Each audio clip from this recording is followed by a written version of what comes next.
ATM প্রতারণার শিকার এক যুবক। ব্যাংক প্রশাসনের কাছে দৌড়েও কোনো প্রতিকার না হওয়ায় হতাশ। অবশেষে পুলিশ প্রশাসনের কাছে দ্বারস্থ প্রতারিত ব্যক্তি।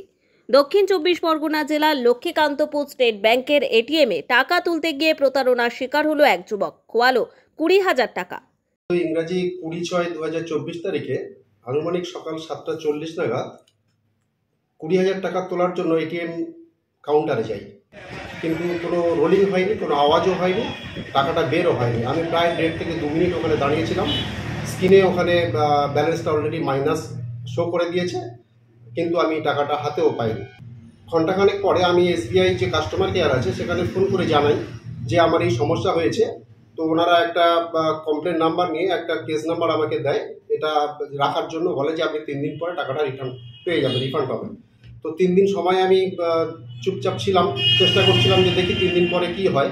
তো ওখান থেকে আমি বিভিন্নভাবে ওখানে গিয়ে যে আমি ব্যাংকে গিয়ে বিভিন্নভাবে যোগাযোগ করি ব্রাঞ্চ ম্যানেজারের সঙ্গে, কিন্তু ব্রাঞ্চ ম্যানেজার আমাকে অনেক দিন ডেট দিয়ে আজকের হবে না, আপনি কালকে আসুন, বিকালে আসুন, এই করে করে আমাকে কোনো কিছু রেজাল্ট দিতে পারছে না। দেখতে দেখতে প্রায় 1 মাস অতিবাহিত হলেও এখনো কোনো টাকা তার হাতে মেলেনি। তাহলে কি 20,000 টাকা ফেরত পাবে প্রতারিত ওই ব্যক্তি? যদিও প্রশাসনের তরফে এটিএমের সিসিটিভি ফুটেজ থেকে একটি যুবকের ছবি পাঠানো হয়, দেখা যাচ্ছে সেই যুবক ওই টাকাটি নিচ্ছে।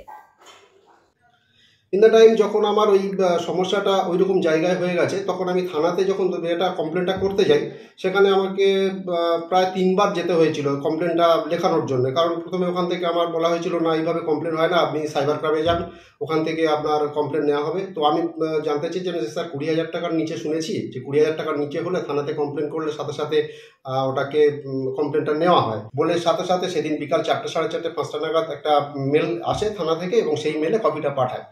তো ওটা দেখলাম যে 2 থেকে 3 মিনিটের পরে ওই ফুটেজটা আমি দেখলাম যে ওখানে টাকাটা আমার পরে নিয়েছে, কিন্তু যে ভদ্রলোক টাকাটা নিয়েছে সে কোনোভাবে এটিএমের টাকা তোলার উদ্দেশ্যে যায়নি। ও গিয়েছে ওখানে, হাতে দেখলাম মোবাইলটা নিয়ে যাচ্ছিল অনেকক্ষণ। তো উনি থাকার অনেক পরে দেখলাম টাকাটা বেরোলো, টাকাটা পকেটে করে নিয়ে চলে এলো। কিন্তু আমার একটা কথা যে আমি কি টাকাটা আদৌ ফিরে পাবো না, বা এটাই কি সিস্টেম? এইভাবে তো যদি আমরা প্রতারণার শিকার হই, তাহলে দিনের পর দিন আমরা ছাড়া আরও তো মানুষ এই একই সমস্যায় থাকবে না।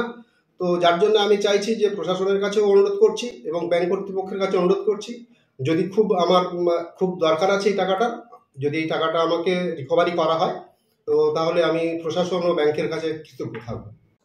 তাহলে ওই যুবক এটিএম এর মধ্যে কিছুক্ষণ দাঁড়াবার পর ফিরে যেতে তারপরেই কি এটিএম থেকে টাকা বেরিয়েছে? যদি সিসিটিভির ফুটেজে ওই যুবকের ছবি পাওয়া যায়, তাহলে এখনো পর্যন্ত কেন তাকে শনাক্ত করা যাচ্ছে না? আদৌ কি টাকা ফেরত পাবে পৃথ্বী সালদার? প্রশ্ন থেকেই যাচ্ছে। মন্দিরবাজার থেকে লতা পুরকাইতের রিপোর্ট, নিউজ দিগন্ত বার্তা।